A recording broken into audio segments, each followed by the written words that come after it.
Hoje é o Dia Mundial de Combate ao Trabalho Infantil. O Comitê de Combate ao Trabalho Infantil do TRT Maranhão realiza uma programação especial durante toda a sexta-feira. E sobre esse assunto eu converso agora com o juiz Carlos Eduardo Evangelista Batista dos Santos, que é titular da Vara do Trabalho em Açailândia e um dos gestores do Comitê de Combate ao Trabalho Infantil do TRT. Bom dia. Bom dia. Seja bem-vindo ao nosso programa. Obrigado. Hoje é Dia dos Namorados, né? Sim. Todo mundo fala isso, mas é também uma outra data muito importante que é de combate ao trabalho infantil, né? Exatamente. A gente pode dizer como é que está essa situação hoje no Maranhão especificamente, doutor? Existem várias estatísticas. No ano de 2011, 2012, está lá no site do Tribunal Superior do Trabalho, inclusive, a estatística definiu uma queda substancial no trabalho infantil de todo o Nordeste. O Maranhão, nesses últimos 10 anos, o Maranhão reduziu, salvo engano, 24,9%, que é uma redução muito importante, mas ainda temos um índice elevado. O país todo, acho a última pesquisa do PNAD, deu cerca de 3,5 milhões de crianças trabalhando no Brasil. Trabalhando aí, né? Quando ainda a gente trabalhando. fala em trabalho infantil, a gente está dizendo exatamente o quê? A gente não está dizendo que a criança dentro de casa não pode cooperar na rotina familiar. Não é isso, não é? Não, o não que é. que a gente está se referindo quando a gente fala em trabalho infantil? O trabalho infantil é qualquer trabalho desenvolvido com crianças abaixo de 16 anos, crianças e adolescentes abaixo de 16 anos, salvo na condição de aprendiz. O aprendiz, que tem todo um regramento, é preciso um acompanhamento específico, com instituições específicas, mas a partir de 14 anos pode ocorrer o aprendizado.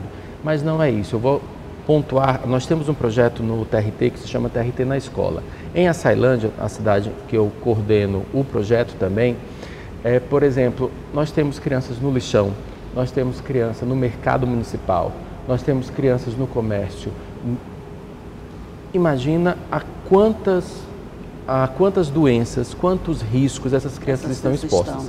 Dentro de casa pode, na sua casa, minha filha, como eu gosto sempre de dizer, ela já guarda os brinquedinhos dela. O próximo passo é aprender a arrumar o quarto. Isso é uma questão de aprendizado, de educação. Que eu quero dizer, de educação. Mas isso. Uma criança não pode cozinhar, não pode mexer com faca, não pode mexer com fogo, com ferro de gomar. Criança de tudo faz brinquedo. A gente tem que entender que criança tem que ter muita delicadeza. Faz brinquedo. Pega uma faca, pode fazer um brinquedo e vai ver o que acontece daí, né? A gente tem uma realidade, principalmente nos estados do Nordeste, onde as famílias mais ricas, vamos dizer assim, que tinham um bebezinho, trazer uma criança para ajudar em casa a cuidar daquele bebê. Aquele negócio de eu vou trazer uma criança para botar para estudar, mas ao mesmo tempo eu estou botando ela para trabalhar. Essa ainda é uma realidade que a gente encontra muito ou ela já está meio em desuso? É uma realidade que a gente encontra muito nas capitais, as crianças que vêm do interior com essa indicação para estudar e que na verdade não está vindo estudar, está vindo ser explorada. Mas não é uma coisa de hoje. Eu estava lendo um livro que fala exatamente sobre trabalho infantil doméstico, que essas características são do nosso período colonial, das crianças que eram abandonadas e que eram entregadas e encaminhadas a famílias e algumas instituições. A partir dos 7 anos começavam a trabalhar em algumas instituições também, porque foram abandonadas. E aí se travestia a ajuda, a colaboração. Exatamente. Se utilizava disso para efetivamente a gente estar explorando crianças. E isso entrou no nosso subconsciente popular. A população realmente acredita, e não é de má vontade na maioria das vezes. Acha que está ajudando, acha ainda mesmo que está ajudando, não é isso? Mas lugar de criança. Aí eu gosto sempre de pontuar. Nela eu só estou ajudando, eu cuido como se cuidasse dos meus filhos. Aí eu pergunto, os seus filhos lavam louça? Os seus filhos varrem a casa? Os seus filhos limpam do mesmo jeito que essas crianças? Essas crianças estão nas mesmas escolas dos seus filhos? Se estiverem, de fato, é colaboração. Se não for, é exploração. Vocês já encontraram alguma casa em que estão na mesma situação? Olha, audiências a gente... Não. Equiparado? Isso, assim como você falou? Não, em sala de audiência eu nunca vi. Sempre quando a gente vai pesquisar, conversar profundamente, salvo engano, eu acho que teve uma vez que eu vi uma audiência em que, no final das contas, de fato, era plena colaboração. Olha que maravilha. Mas é muito raro. Em regra, nós estamos diante de exploração. Muito raro. Então, lugar de criança é na escola. Essa campanha hoje, vocês estão fazendo durante todo o dia, tem até uma coisa que eu achei interessante, cartão vermelho é o trabalho infantil. Exato. É uma ação que vocês vão desenvolver à noite, é isso? Isso. É uma campanha nacional, na verdade. Vários tribunais conversaram, onde está tendo o jogo do Brasileirão, teve o jogo da seleção. Então os jogadores entram com a faixa para divulgar o projeto. Mas a data de hoje é uma data definida pela Organização Internacional do Trabalho, dia 12 de junho, como data internacional de combate ao trabalho infantil. Aí essa do cartão vermelho é que a gente está aproveitando os jogos e a gente está indo lá para levar, para divulgar, porque é importante a gente pontuar, as pessoas precisam ver. Hoje, por exemplo, vocês vão fazer algum tipo de ação nesse sentido? Hoje, só workshop? Não, hoje tem um workshop no TRT, mas à noite estamos no jogo com o Sampaio Corrêa.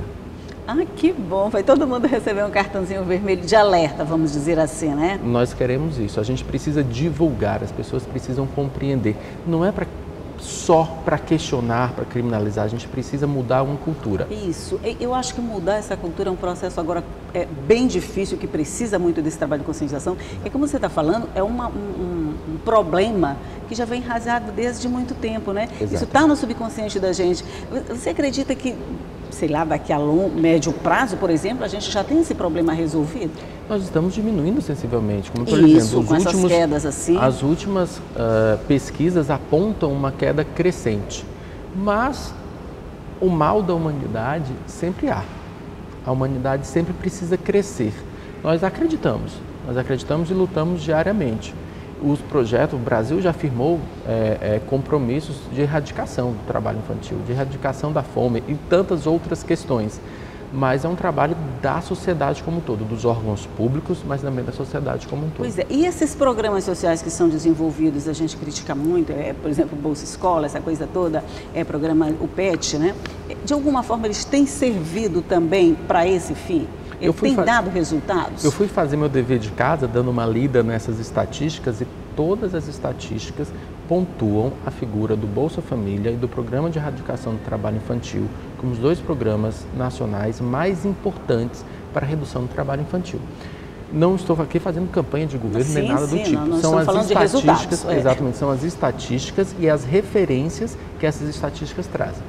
Até porque, por exemplo, para ter acesso a esse tipo de programa, você precisa estar com o filho na escola, não é? Exatamente. Eu me lembro da coordenadora da Bahia, que a gente faz sempre um projeto que é dentro das escolas. E a gente fez questão de chamar conselheiros tutelares para explicar, para pontuar que as crianças precisam estar na escola, senão elas vão perder essa vantagem financeira. Porque é para isso que o governo paga, não é para outra razão, mas é para garantir a criança na escola. Ok, então vamos lembrar que hoje, além do Dia dos Namorados, é também um dia muito importante, é o dia de combate ao trabalho infantil e todo mundo pode fazer parte dessa corrente. Doutor Carlos Eduardo, eu não vou lembrar do seu nome todo, mas Carlos Eduardo Evangelista Batista dos Santos, muito obrigada pela participação no nosso programa e um bom dia para você. Bom dia para você também. Obrigada.